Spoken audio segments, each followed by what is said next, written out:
관세음보살 국내외 유튜브 불교대학 시청자 여러분 반갑습니다. 우리는 재미있는 이야기 천수경을 공부 중입니다. 벌써 44번째 시간입니다. 먼저 관세음보살 10가지 표로 부분을 연불조로 읽어보겠습니다. 나무 관세음보살 마하살, 나무 대세지 보살 마하살, 나무 천수보살 마하살, 나무 여의륜 보살 마하살, 나무 대륜 보살 마하살, 나무 관자재 보살 마하살, 나무 정취 보살 마하살, 나무 마늘 보살 마하살, 나무 수월 보살 마하살, 나무 군다리 보살 마하살, 나무 십일면 보살 마하살. 오늘은 나무 관자재 보살 마하살에 대해서 살펴보겠습니다. 관자재 보살이란 자유자재로 살펴보시는 보살이라는 뜻입니다. 살펴보신다라는 것은 중생의 어려움을 다 해결해 주시는 것까지를 의미합니다. 그 반야심경을 한번 보십시오. 관자재 보살 행심 반야 바라밀다 시 조견 오옹 개공 도일체 고액이라는 대목이 있지요. 간단히 말하면 관자재 보살 도일체 고액입니다. 관자재 보살은 일체 고통과 액난을 건너게 하십니다의 뜻입니다. 그렇습니다. 관세음 보살님 즉 관자재 보살님은 중생계를 자유자재로 살펴보시고 그것이 옳은 일이라면 중생들의 어려움을 자유자재로 해결해 주시는 분입니다. 한국불교대학 대간음사에 대해서 좀 말씀을 드리겠습니다. 지금의 저희 제를 보고 대부분의 스님들은 아무런 어려움 없이 성장해 온 것으로 봅니다. 놀기 삼아 찾아오는 외부의 불자들도 그러합니다. 하지만 한국불교대학 대간음사가 여기까지 오기에는 많은 우여곡절이 있었습니다. 시간 관계상 한두 가지 정도만 말씀을 드리겠습니다. 첫째, 서울도량 얘기입니다. 한 번은 서울 쪽의 불자들이 찾아와 우리나라 중심에 영법도량인 한국불교대학이 있어야 하지 않겠습니까? 서울불교는 대단히 허약합니다 하며 서울도량 설립을 간청하였습니다. 그리하여 서울도량을 내게 되었는데 당시 경제적인 문제로 전셋집을 구해서 운영에 들어갔습니다. 그런데 이 전셋집 운영비가 월 5천만 원이 넘는 바람에 수년간 간신히 버티다가 철수하는 것이 더 좋겠다라는 의견들이 나오기 시작하였습니다.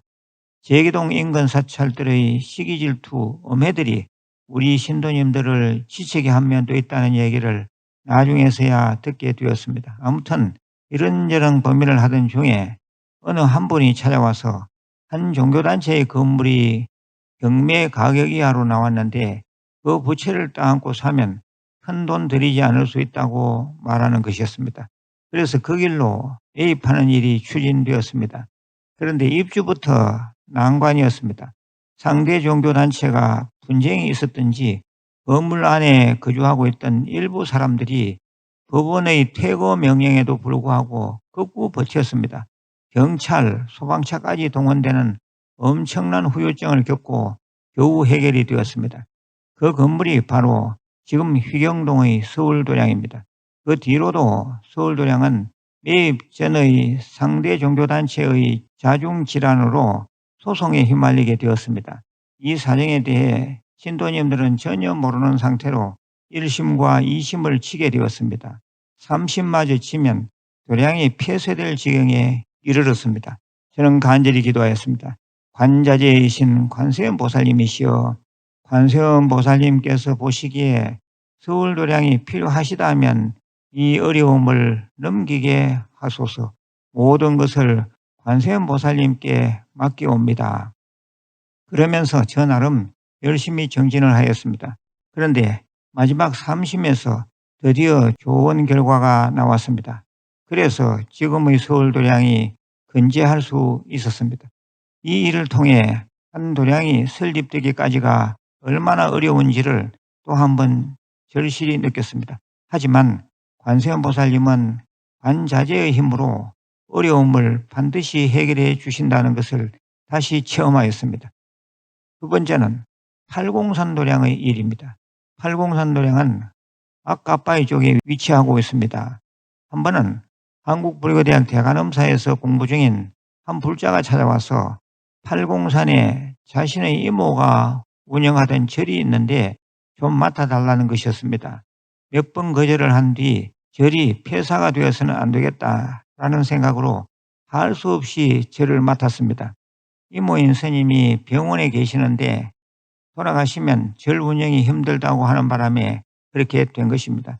절이 크지는 않았지만 기도 도량으로 괜찮겠다는 생각에 대대적으로 수리를 하였습니다. 그리고 절마당에는 큰 부처님도 한 분 세웠습니다.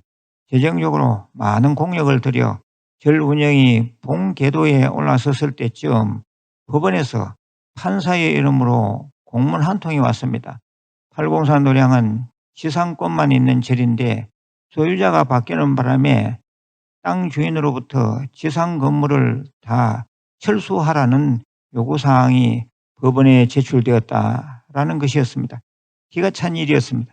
절을 수리하고 부처님을 모신 공력이 적지 않은데 절을 철거하게 될 판이니 보통 문제가 아니었습니다.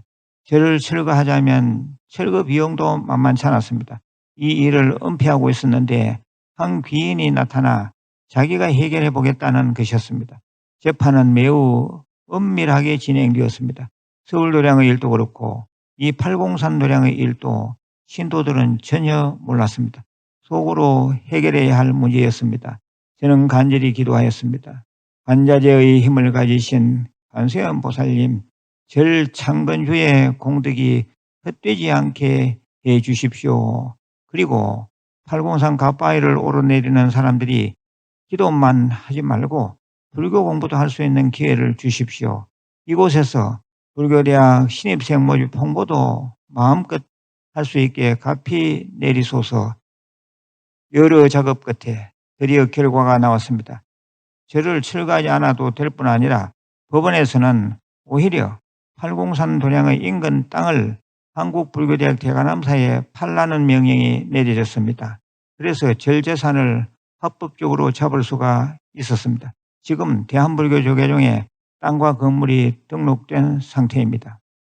시청자 여러분, 살핌과 해결의 힘을 가진 관세음보살, 관자재보살을 이해하시리라 봅니다. 어려운 일이 있을 때 관세음보살을 부르고 신묘장구 대다란이를 외우십시오. 그러면 관세음보살은 반드시 도일체고에 하십니다. 그때 불리는 이름이 관자재보살입니다. 나무 관자재보살 마하살, 나무 관자재보살 마하살, 나무 관자재보살 마하살. 늘 건강하시고 내일 다시 뵙겠습니다. 관세음보살